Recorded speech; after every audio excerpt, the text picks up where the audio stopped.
Hello, how y'all doing? It's Devorjae. This is another episode of Truth 7. Shout out to all my truthers. I appreciate you guys for watching and to get some information about life and this reality that we live in. Today the subject is going to be past lives. There's many vibrational points and destinations that you can hit when speaking of past lives. Because past lives can honestly help you understand more extraterrestrial things, psychic things, etheric things, everything that has to do with the a traveling in a voided area and then popping up in another light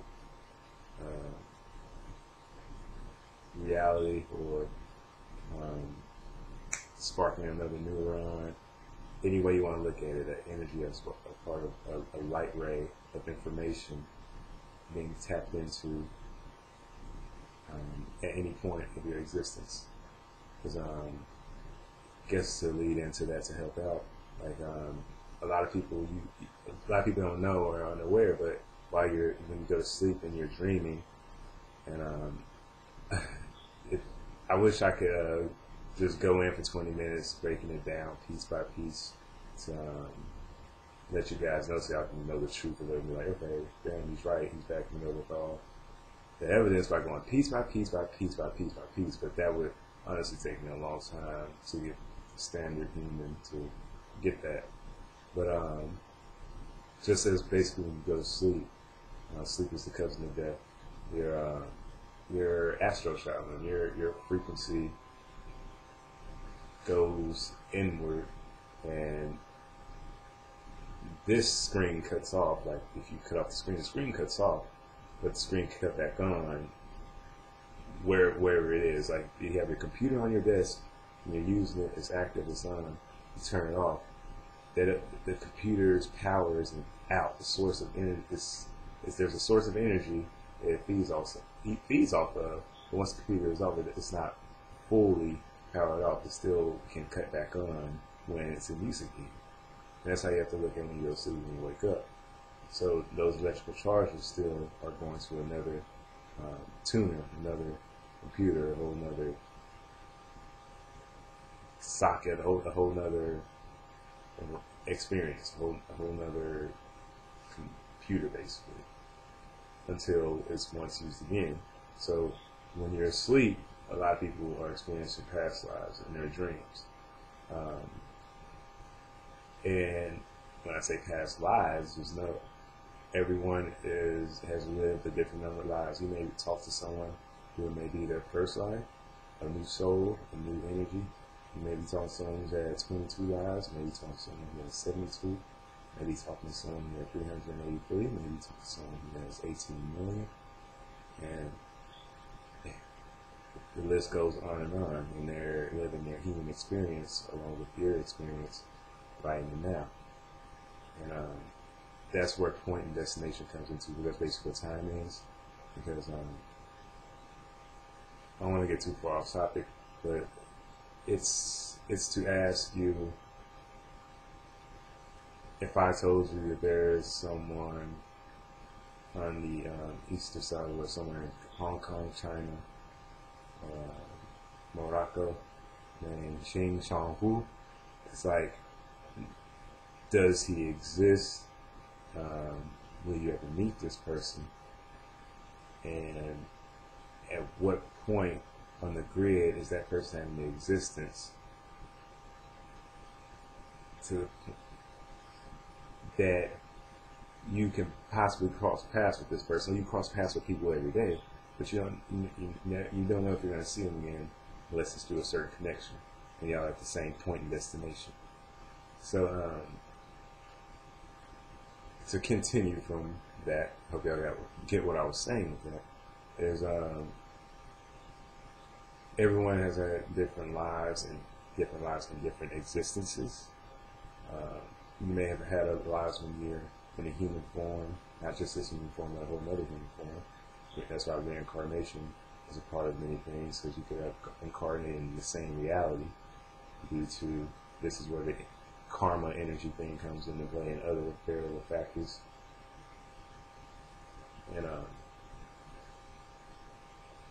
And through your past lives, they're still a part of you, and it still makes you to be who you are. You're just adding on, do more that you're learning in your experience.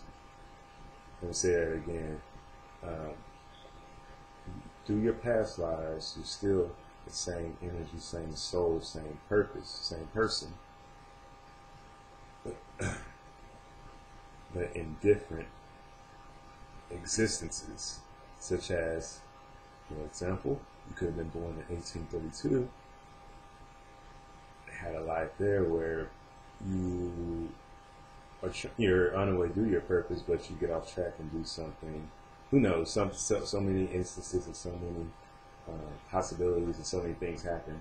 But something could have happened and it cut you short of your purpose, or you probably did fulfill your purpose, or you maybe didn't have a purpose, or you feel like there's somebody you need to meet, or there's so many instances of why if you're born in 1832, then that existence ends, to why the point that you come back to the same existence to only learn more of people, get closer to your purpose or your goal, or fulfill your contract. And I'll talk about that later in another video.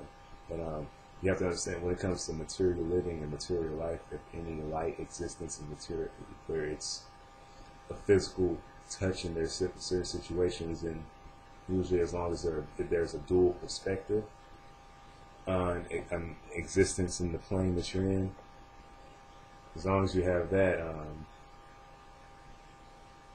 you pretty much can. It's a contract. You're in a contracted type world, because everything is due to contracts. Such as me speaking to you and you looking at this video, that's a contract, a relationship. That's a certain type of relationship. Like it's energy exchange, and that's the whole point of contracts and material realm, because everything's magic. So it's just, once it's written down and written in stone, it's just more probable to happen. More, that's just part of the magic of reality in the world. And it's also the illusion to have the mind feel the illusion of obligation. So that's that. I don't want to get too far off. Hope y'all understood that. But with past lives, it's something that you can experience during dreams. You can experience during daydreams. You can experience anytime you lift your frequency, because the more you, that's what the higher self is. Because the higher self, your higher self can be a more etheric light being part, or it can be another one of your beings that help mold or set the contract of your purpose, of your soul mission, of what you're doing. It's so many variables and so many teams and so many contracts and so much working together, because the higher self usually is seen as you're more etheric being. You're the lighter, your lighter being, closer to source and closer to a singular set of a singular energy within whatever dimension it's in or reality it's in. Because remember, even within whole realities, they are under one big infinite energy reality that's connected to another one, which is guarded by the higher beings and different higher beings. So, but altogether, they're still going to be a part of one bigger source, but they're still all a part of one, we use the word corporation, but one big group, soul groups. So that goes into a lot. So it's because the universe is so diverse, and as life goes on and on and on, there's no end. So that's what it's saying. It's like even infinite has an end, because there are different types of infinites. And the example I'm going to give to you so you understand that is, and then this, you have to understand whole numbers, real numbers, different types of numbers. Numbers plays into reality and how they're built. But if I ask you to count from 1 to 2, count from 1 to 2. 1, 2. Okay, those aren't all the real numbers. You just count from 1 to 2. And if I ask you to count to infinite, it goes on. Now, if I ask you to count from 1 to 2 again, using real numbers, it will take forever. You'll probably be dead by the time you do that. Because if you counted every real number, that's even infinite. And then what's the infinite? The infinite reaches the end, but the infinite is within another infinite. So that's, I hope y'all have to understand that. Y'all can do your research on it, but it'll help you understand a lot about reality once you get that point. Because in life, and it makes things way more easier because you have to look at those numbers as frequencies and just different. So much, man. It's just so cosmic. But yeah. So that's a point. Past lives. You have to also think about why you may have an affinity or a delicacy or a certain type of fear over certain things, like heights, spiders, water, because you can have so many experiences, and all your experiences, it goes into the being that you become when you go to that point in now. Such as, for example,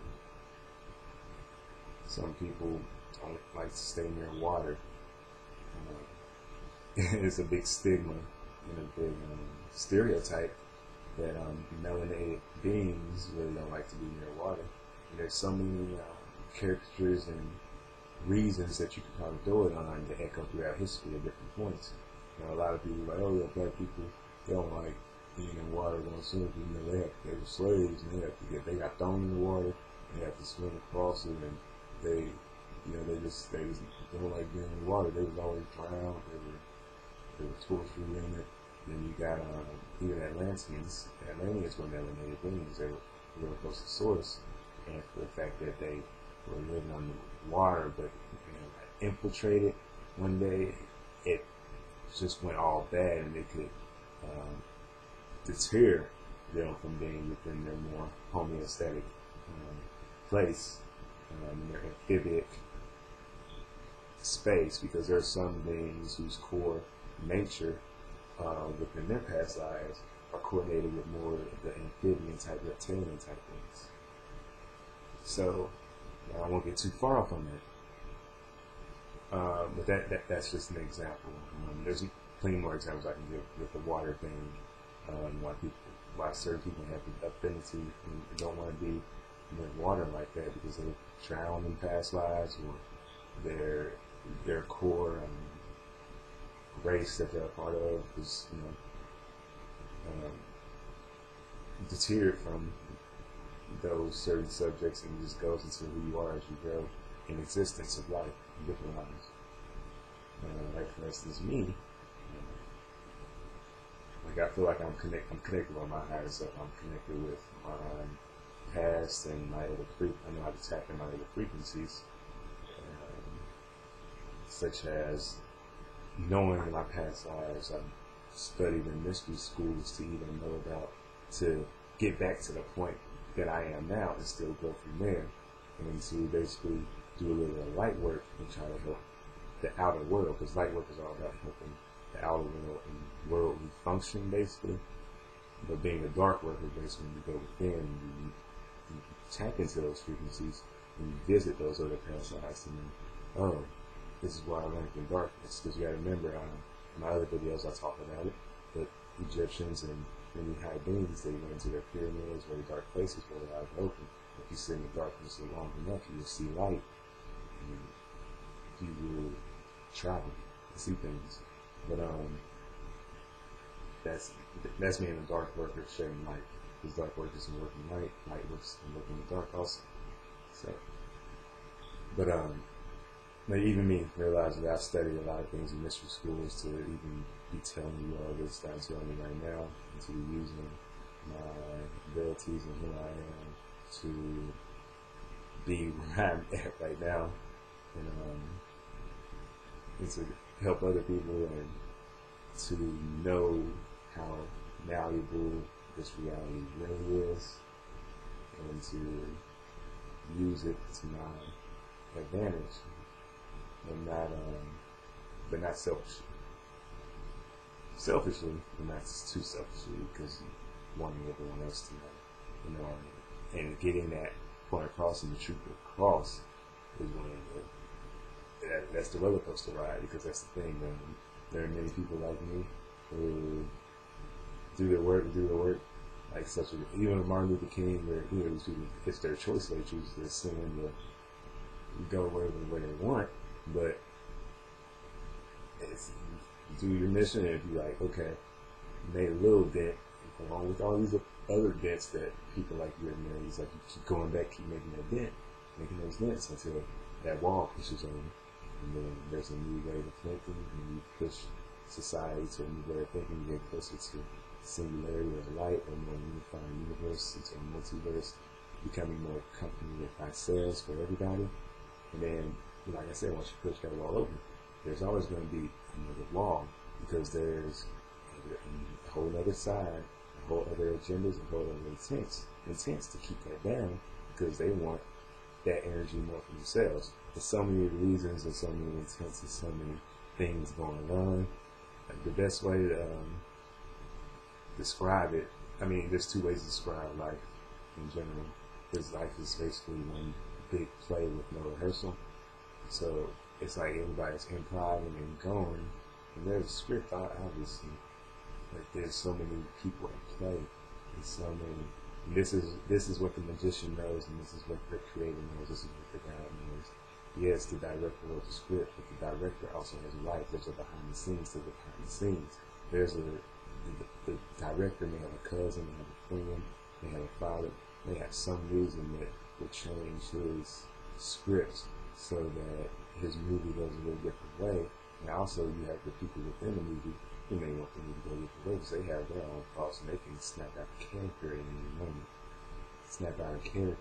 moment. So,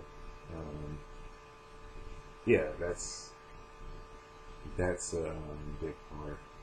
Another part to understanding past lives, and then also it's kind of like it's like an Olympic Games, like a gymnastic games. There's different groups, with the same purpose, the same abilities, as humans in one big field doing different events. So, but yeah.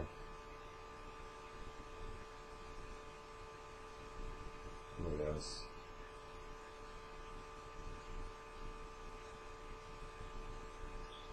Oh yeah, I'm talking about past lives. Yeah, my frequency has changed. So more with past lives. So if you're not convinced,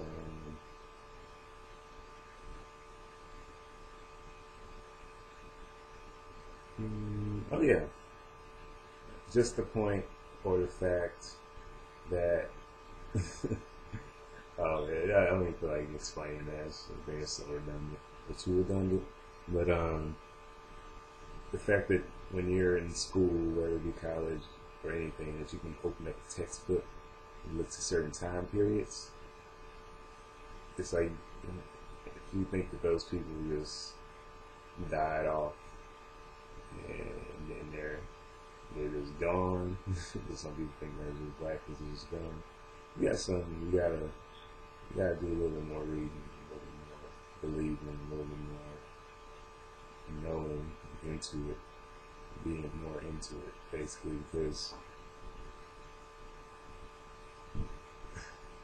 those people are gone into a whole another dimension where they probably reincarnated and came back. I mean, they all, and this is the thing, I guess, for religious people, even, and every Christianity kept out all those man-made religion.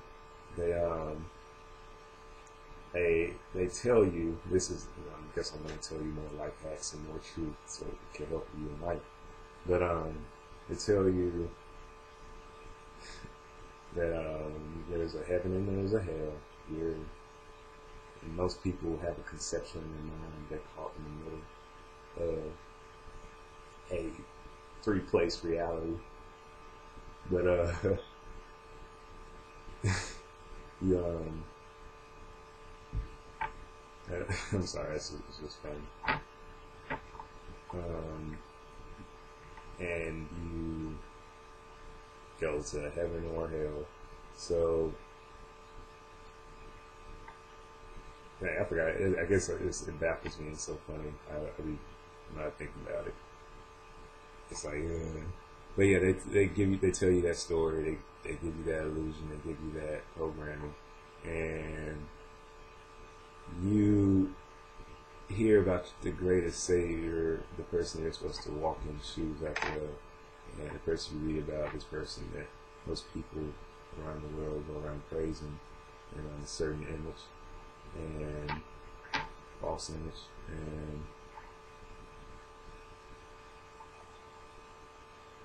he is the whole basis of everything. And even before Christianity was taught how it was taught within Catholicism, reincarnation was taught heavy, but they wanted to trap you more within a certain matrix, so they tell you whatever, change the story, change around stuff. The magician, these guys doing what they're supposed to do, and well, not what they're supposed to do, but what they want to do when you believe it. But Jesus died, rose up.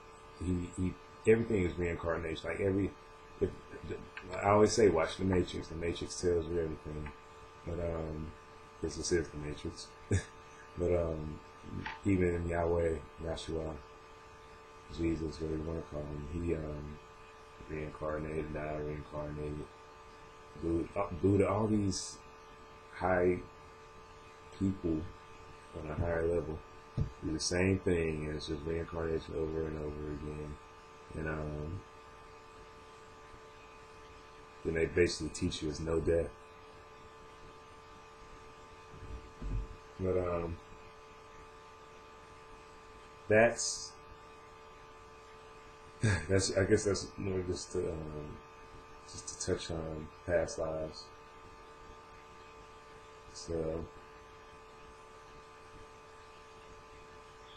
and as I always say, I guess to preach more about it, to help more people, because with the higher self and everything, that's an existence, that's a life, and for the most known, the norm, and the best characteristic is your higher self being the lighter being, your higher soul, like that's kind of holding the hands with the source and connect with the source, and maybe far away in the dim light. But your higher self, your etheric self, your energy self, and yet, like I said, you have many other existing selves. And like I was telling you, in through my past lives, learning about reality and how to mold and how to create it, it's even still gotten to the point right now to where I'm at this point doing that, to even share that and trying to go higher until my transformation over into something else. And and the key thing is that you have to work with your more denser selves, your basically because this is the thing, light has a density, and also blackness and darkness has a density. So, and in between that is matter, but the matter skirts are energies, the light and the dark. So, with when you're learning that stuff, and it's like I said, I've through dark beings, my shadow self, and also light beings, and lighter self, because you got to work with both of them. Because a lot of people, let me clear that. A lot of people get the misconception of dark being negative and evil, and light being good. But the thing is, you have to, in the inconclusive universe, you have to understand vibrations, and that there's nothing good or bad. Once you study philosophy, you'll know what I'm talking about. And also, when you study philosophy, you'll study the cave theory, which is basically what the Matrix is based off that of. But it's not a theory. It's like, well, a theory because it's an interpretation. But yeah, so you have to basically when people say shadow, dark work, or working with dark energies, you have to realize those are the ones that are, I don't want to say help because everything is helping you, but in a different way. These are the ones that are advancing you, and also trying to constrict you. And it's only up to you yourself to shed your light on them, or shed your light in places, and step up to the plate, and step up and beat it. But and then the light work is they're just there to let you see the light, but to maybe see that something's wrong with the light's too dim, or it's not the proper lighting, or the light is shining on some beneath that it's just light. So that's what that means. And for me, honestly, tapping into more of my reptilian self, which is one of my higher beings, from in this conception, I've gotten that far to real. Actually, not. I've gone past that, but knowing that's one of the most easiest things to tap in this material reality. Ooh. That's scary. Hold on.